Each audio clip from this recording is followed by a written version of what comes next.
Hi, I'm Pam, and I would like to welcome you to the Live Authentically show. My team and I help other people step into their authentic realities via a number of different modalities. This show is obviously one of them. We also have a Facebook group of like minded people committed to spiritual growth and transformation. And you can find us at liveauthentically.today/FB. We'd love to have you join us. Also, I'm super pumped that I just launched my debut book this year. It's called SOAR, SOAR, and it is on Amazon. I also do individual and group coaching, so check that out on my website. I am super pumped that this morning I have with me a special guest. Her name is Laura DeFranco. Hey, Laura. Hello. Good morning, afternoon, wherever it is your time. Yeah, good morning and afternoon to wherever you guys are joining in from the world. Super excited. Laura is here. She is from Brave Healer Productions, and she's going to tell us all about her business and how she changes the world with wellness books.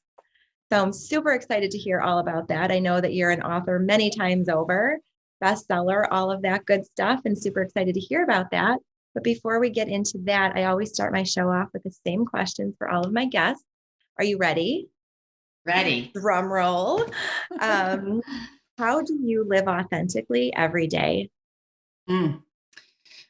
By expressing myself in the ways that are kind of moving through me from a higher place. I learned a long time ago that stuffing my true self would only bring me and those around me more pain and suffering. And so just busting out and letting you feel my energy that's flowing through me every day, that is how I've been doing that. That's the short answer to that question. Love that. And when we talk about like stuffing it away, keeping our true self hidden, what might that look like? Not speaking up when I really feel like I have something to say. Not laughing out loud when something is really funny to me for fear of what others might think of me being too much.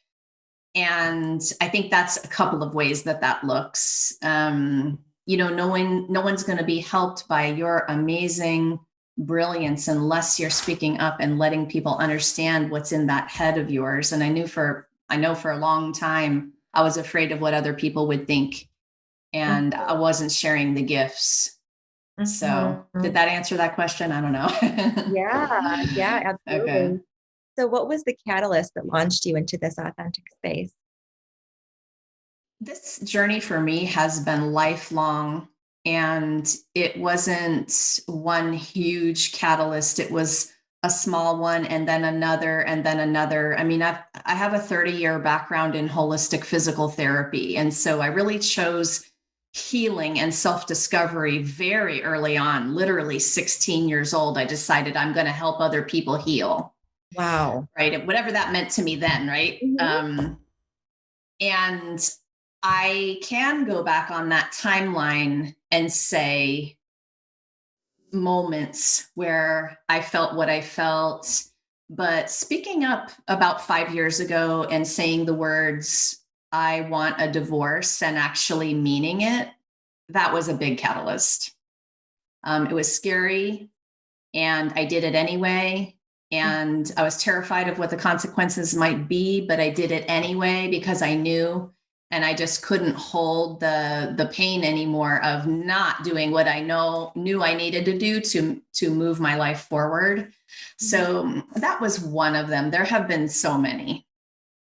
So it must have been kind of scary to be taking a step into the unknown, right? Not knowing exactly what your future looks like. And I'd love to hear you talk about that a little bit, because I know that there are so many people who are holding themselves back from stepping into their truth, no matter what that looks like, whether it's stepping into a new job or moving or stepping, out of a relationship that they shouldn't be in. And they're kind of on the edge of the diving board, but haven't yet gotten the courage to jump. So talk a little bit about that time frame and what you actually leaned on. I mean, how did you finally get that courage?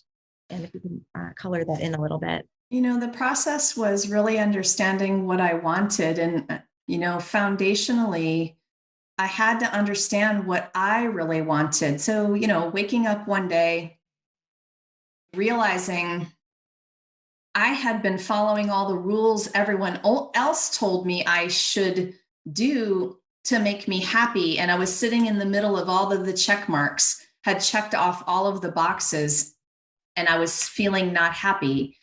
And there was a moment where I woke up and I thought, what the heck? I have done everything I've been told to do and taught to do that should make me feel happy. Why am I not feeling happy? Right. And so the pursuit of joy was really part of this little journey. I needed to figure out what I wanted, what actually felt good to me.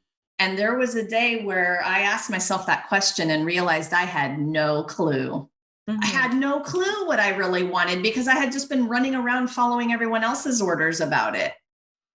So sitting, getting really still, journaling the heck out of all of the thoughts and just dumping that out and practicing awareness in all of its forms, watching my thoughts, questioning my own beliefs, looking at the past and understanding the decisions I made, and then really, really getting on the path to joy, which I've been on pretty unapologetically now for a good 5 years. And I do want to hear more about that. But I'm curious, during that time where you were really doing that deep self-discovery, that soul work, did you do it on your own? Was it self-guided, or did you work with a mentor or a therapist or a support group or a spiritual teacher? Well, when you're a licensed practitioner or a coach of any kind, you kind of get right away that you're never really doing the work alone. And that part of the journey is having mentors and coaches and teachers and fellow healers, grabbing your hand and bringing you along. Yeah. And so I've always been a dabbler in healing modalities. I'm pretty sure I've tried almost all of the things out there, and I've always had coaches, and the best healers and coaches have healers and coaches. Yep. Because they're always growing, they're always learning, they're always taking whatever level they're at and asking the universe, hey, what else? What's next? What else is possible? Right. So yeah, for sure. I mean, moments, were alone in the beginning when I realized that was not the way. And then I started reaching out quite a bit.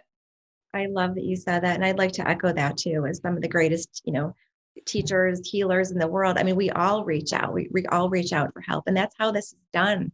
That's how we can step into our highest self, is if we reach out. We're on individual journeys as spiritual beings, but we really have this whole network of people who would rally around us, regardless of what our reality looks like. So I'd like to echo that, and also encourage people too, don't be ashamed to ask for help. Don't be afraid to ask for help. I do encounter people from time to time. And one of the blocks is, well, gosh, everything I've touched has turned to gold. I don't understand why I can't do this myself. And I say, well, physicians don't do their own annual physical on themselves, right? They all go to other practitioners and other specialists. So, if we rally the people around us, then we can get to a higher place. We can all help elevate each other. So I love that you said that. Definitely. So then what was next then? What was after you decided, after you said those words, you mustered up the courage, you said, I'm stepping into my authentic truth, my authentic reality. I want a divorce. What ensued after that? The hardest, worst year of my life, and navigating it with all of the tools that I did have as a healer.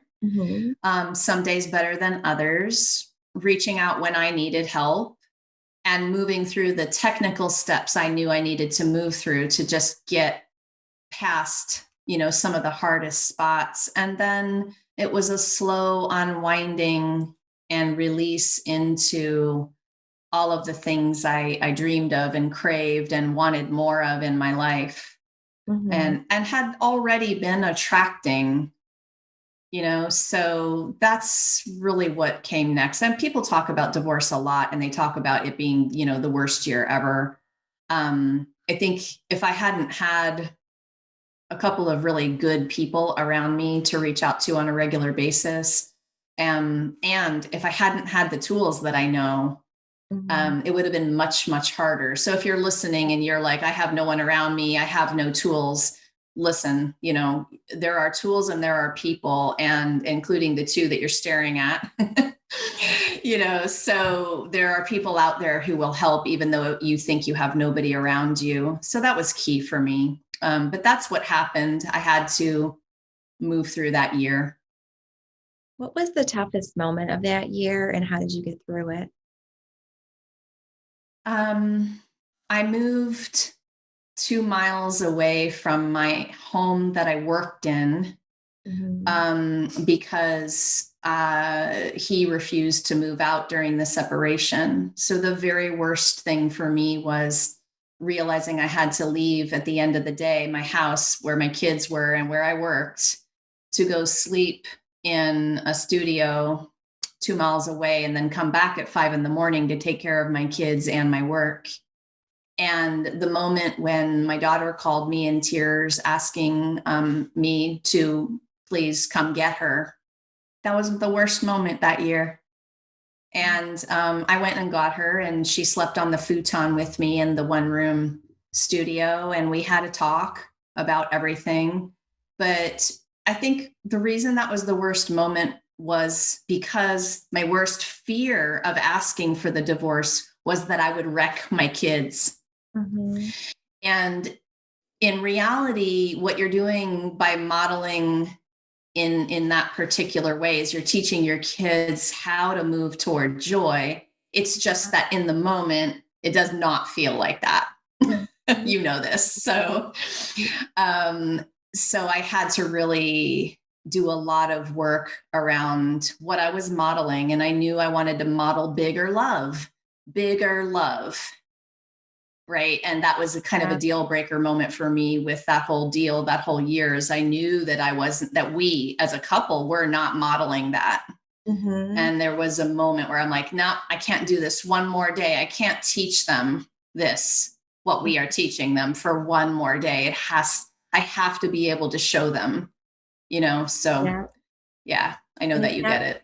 in that really challenging moment of despair, did you find any hidden gems of gratitude or any aha moments or any blessings? That year was all about gratitude. That sounds weird, doesn't it? Because I mean, that's probably the thing that was my main tool, was to catch myself in the moment of feeling very upset, take the breath, get into the neutral space, just don't make anything mean, anything extra in my head. Yeah. Feel my body, take the breath, and be grateful that I could take a deep breath. So Yeah. some days were like that, and other days were like, oh my goodness, I'm grateful for the roof over my head and the food that I'm eating and being able to take care of myself and my kids, even though this is going on. And right, we have a whole list. So gratitude was a go-to every day. And that's actually something that I think is really important for people to understand. Even in your very, very worst bottom moments, you can still take a pause and be grateful that you can take the deep breath. Right. Yeah. I love that you said that. And that is the place to start. And I'm so glad that you spoke to that because I do like to help people find those morsels of joy or appreciation or gratitude. Even when we're feeling like we're at rock bottom, there's always something, right? And like you said, maybe all you got is, you know what, I'm grateful for my breath and that's all I have today. Or I'm grateful to look up at the blue sky and that's all I have today. But thoughts have momentum, negative thoughts have momentum, positive thoughts have momentum. So we've got to start that positive momentum going, right? And we do that by thoughts of appreciation, by thoughts of gratitude. So I love that you shared that little tool, kind of that little modality to kind of get through those challenging moments, which we all have, whether it's a divorce scenario or another scenario in life. Well, So, in perspective, right? Perspective. right. So if I could stop myself and understand that my big problem was really a small problem, and if I could think about my people I knew who were in much worse situations and predicaments, and just sort of take that breath again and realize, whoa, I talk to myself, Laura, you got it easy right now. Just be grateful. Yeah, so true. And I think Yeah. it's important too, like you said, that perspective, because sometimes we lose sight of kind of our place in the world and just we lose sight of the bigger picture. But also, though, it's important though to validate. Is even though other people have it worse, it's still really hard for you. It's a really challenging reality in the moment, and to give yourself that grace and that latitude and and meet yourself with compassion and forgiveness, and say, you know what, I'm a mess right now. Life is really hard right now. but realize that it's temporary and there's a flow to everything in life, right? And if we put those two really powerful words on any challenging situation right now, it totally reframes it, I think, and it makes it feel less daunting and less overwhelming. So, where I'd love, Definitely. oh, go ahead. Definitely. Yeah. This is such a great conversation. I want to just tag on there, and I'm Yeah. going to talk about writing and speaking out loud for a minute. The number one reason my friends feel fearful about sharing out loud in writing or speaking is because they think their story isn't bad enough. It's the other way of thinking of that perspective. I use Mhm. perspective for my own personal gratitude, but I do not let my problems are so small compare. I don't let comparisonitis keep me from sharing my story, because I already know my story will help somebody no matter how bad or good it is. So Mhm. you're just making me think about that. I wanted to throw that in there. Yeah, thank you. So yeah, let's talk about all this amazingness that you put out into the world. I love how your the name of your company, Brave Healer Productions, and how you encourage others to share their message and get it out there. And that's how we connect, right? That's how we heal. We heal through connection and through transparency and through vulnerability and by putting ourselves out there. So I'd love to hear about all this amazing work that you're doing in the world. There was a day 4 or 5 years ago when a stranger reached out to me to talk about a blog she had read, and of mine, and to thank me, and that, to tell me she had been struggling. And I don't often read those little Facebook Messenger messages from strangers, but that day, for whatever reason, right? Thank you, universe. I paid attention, and we got into a conversation, and I realized my words were helping somebody in the world, a stranger that I didn't even know, right? So she was so sweet to reach out to me. How lucky I am to be able to tell you this story, that somebody was brave enough to reach out to a total stranger, right? And I had a wake up call moment that day. You talk about your catalyst moments. Here was another one for me. Mhm. And found out only later on, after we developed a relationship, that she had actually been planning the suicide note she'd write to her husband and 5 kids. Oh my God. And I thought then, and that was it for me. That was it. I thought, you know what? My fear, I was talking to myself again, Laura, your fear of not good enough in your writing, your speaking, it's boring. Like, what if I would just get, brave enough to share the story about my life and actually change somebody else's life, or possibly even save somebody else's life? I had never before that moment realized the impact of writing a blog. Oh my gosh, it sounds so corny, right? But yeah. So every day since then, my beautiful friend Shirley. So if you're watching, Shirley, I love you. My beautiful friend Shirley has been on my heart and in my mind. And anytime that doubt or that funky little inner critic voice creeps up, I just have a conversation with it and say, you know what? I got this. And I'm still going to share my story out loud, because I know it doesn't need to be perfect to help somebody, you Mhm. know? Mhm. I love that. I think it's so important to kind of to keep those things at our fingertips, kind of that we all need that rocket fuel along the way, right? Just because we're teachers and helping others heal doesn't mean that we don't have those moments ourselves. I mean, that's what gives us, that's our humanity. That's our human side when we experience the range of human emotions. The key is though to do what you did and transmute that, right? Transmute those thoughts of fears or doubt into fuel. And say, you know what? No, I got this. And thank you, because now as a result of that thought of doubt or, fear, I'm now coming back with a renewed energy, right? And I have more energy to bring to this. And then, you probably find that you crank out some really amazing content after that because you like recharged, right? You've got that energy flow running through you. So there is a way that we can transmute that. And those are actually gifts. Those moments where we have those thoughts of fear or doubt, those are gifts because we can transmute that. So would love to hear. I know you've got a lot of books out there, bestsellers. You do so much amazing work. Would love to hear about any of your projects that you'd like to talk about, any of the books or any of the projects you currently have going on. Oh, thank you so much. So this past year's been pretty interesting, right? Yeah. And you speak of possibility in the middle of the fear or in the middle of the problem, or so the obvious one of 2020. And my physical therapy practice, back in March was shut down in a day with the announcement here in Maryland. And I thought, oh my gosh. And I had been transitioning to my current business, but I hadn't been ready to take a full leap. And I was hanging on to the old one, doing the new one, blah, blah, blah. And so I kind of looked at COVID as the universe saying, hey, you've thought about this for way too long. It's time to go, girl, and shoved me off the cliff. And I had published several books before this. Okay. But I woke up about a week after that little panic moment about my business being shut down, literally from a dream. And I was waking up with this and having dreamed this dream of doing a collaborative project with my healer friends. And so I literally got out of bed, walked to my computer, typed in a little Facebook group that I run, and said, ladies, who wants to write a chapter for this book? The world needs to understand how to heal at home right now. We need to teach the tools. They can't come to us right now. Yeah. And in 48 hours, I had 24 yeses. And 5 weeks later, we borned the Ultimate Guide to Self-Healing book, the first book, on Amazon 5 weeks later. So you talk about divine intervention and all of the magic of manifesting. And it just culminated into the Ultimate Guide to Self-Healing, which I can so show you right now because I keep them handy.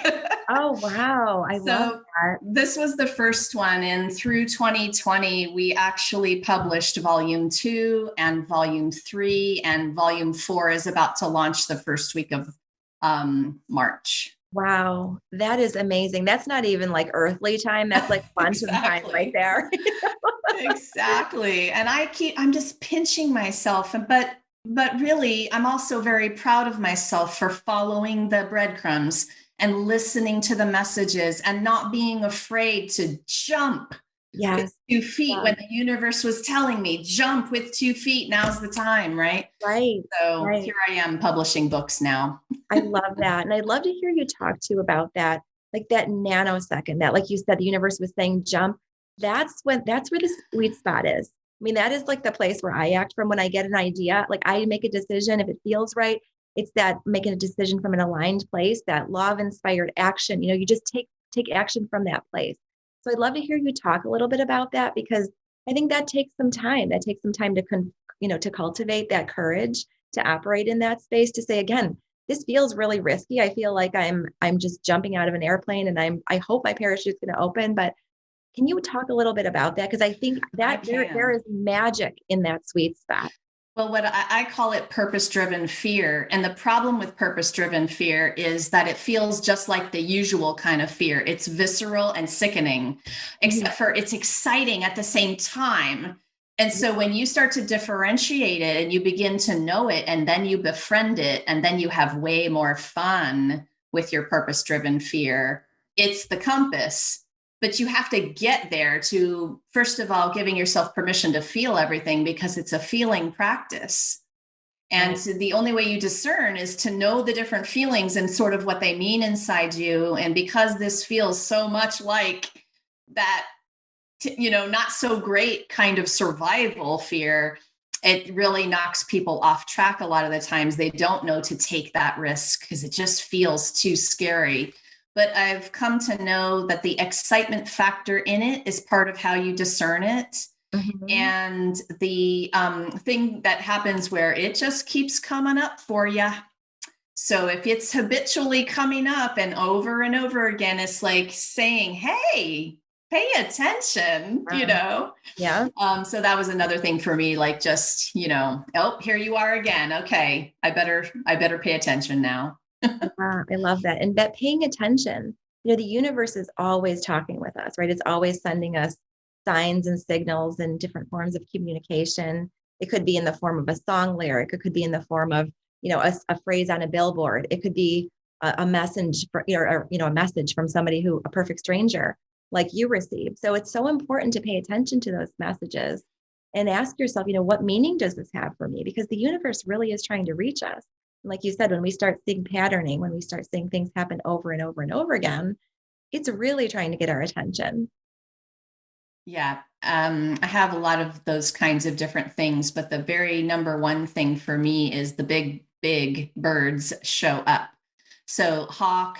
And Oh, so I'll tell you a little quick story about that. A few years back when I was practicing paying attention, and I laughed out loud because I was driving down a neighborhood street here near the house, and the hawk. And typically, you might have like a hawk fly by and you look up and you think, oh, there's the hawk. Okay, sign from the universe. Well, that day it flew at my windshield. oh my gosh. Like, So it okay. came down at the windshield. I didn't, thank goodness, didn't hit it or anything. And then it veered off and landed in a tree on the side of the road. And I thought, okay, I'm not really sure what you're trying to tell me, but I think I Oh better pay my gosh. attention. Yeah, you're like, okay, you got my attention. Yeah, that was a pretty funny one. But now when I see them, I think to myself, wow, I could have been in any other place Yeah. right now, but I was right here in the moment I got to see you fly over me. And for me, it's just, it's the universe saying, hey, girl, you're doing awesome. You're right on track. Just keep doing what you're doing. Yeah, I love that.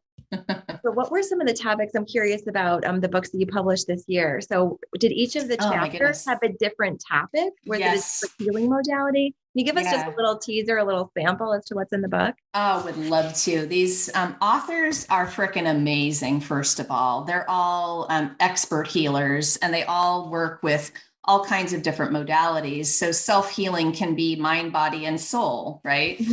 Yep. And so thank you, authors, if you are listening right now, because without you, these books wouldn't exist. Intuition 101, written by Tina Saraki. Awakening Intuition, Dr. Alice Langholt wrote a chapter about Reiki.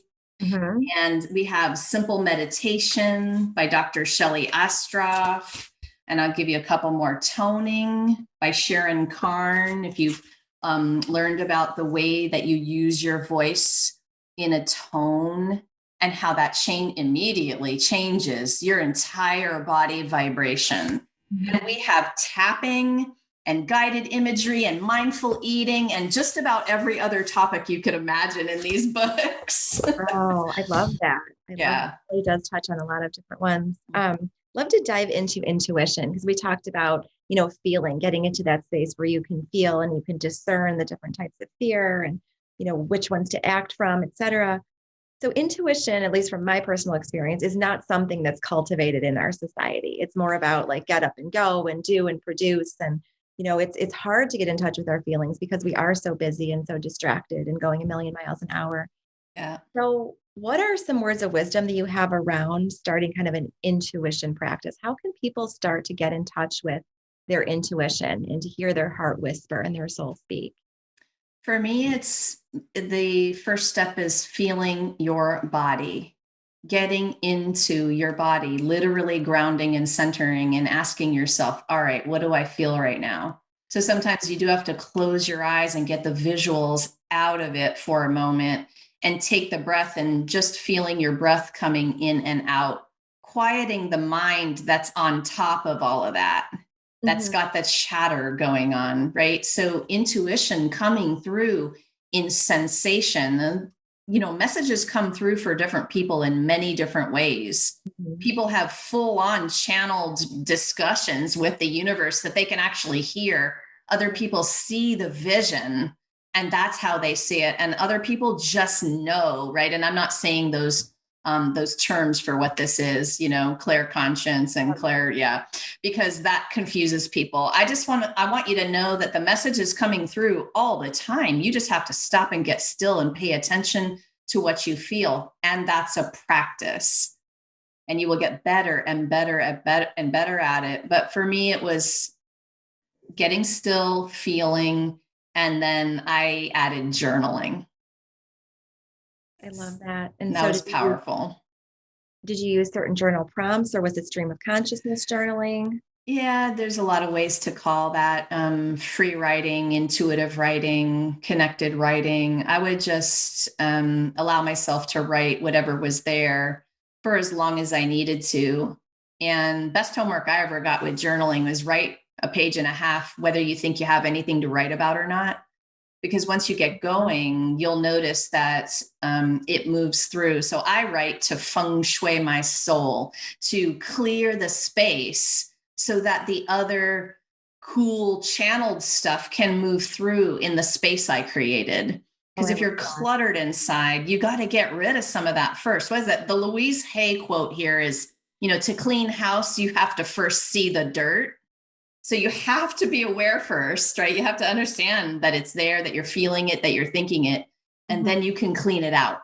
Mm-hmm. And then you open up that channel for something else, something bigger, something better to move through. I love that. So what do you do? What are some of your practices that you do on a daily basis to stay in your highest self and stay in those high vibrations? So many cool practices. I wanted to say one more thing about intuition that I am in love with. And it was something that I was helped with a while ago. You mentioned something earlier too that I think is important. I mean, we don't get taught this. I did not get taught this. It was well into my adult life where I had a coach help me understand what intuition was. And that was even after a decade of becoming a physical therapist. Mm-hmm. So right. So whenever you learn it, it's a huge gift. So dive right in because it's going to change your life. But the one thing that she had me do first off was 2 columns on a page. And she wanted me to understand, describe, make a list of what no for me felt like. Mm-hmm. And so I did that on one side of the page. The no's felt tight and Mm-hmm. constricting and bad and all it had a body feel to it. And then of course we did the yeses. And so then I would look at my sheet and I would have this beautiful cheat sheet of when my intuition was helping me understand when something was a hell no for me or a heck yes. Okay. Right. And so when I had that and I could actually put that out of me in words and look at it, that was a game changer. Mm-hmm. So practices, yeah, so many. Journaling, music is an instant vibration changer for me.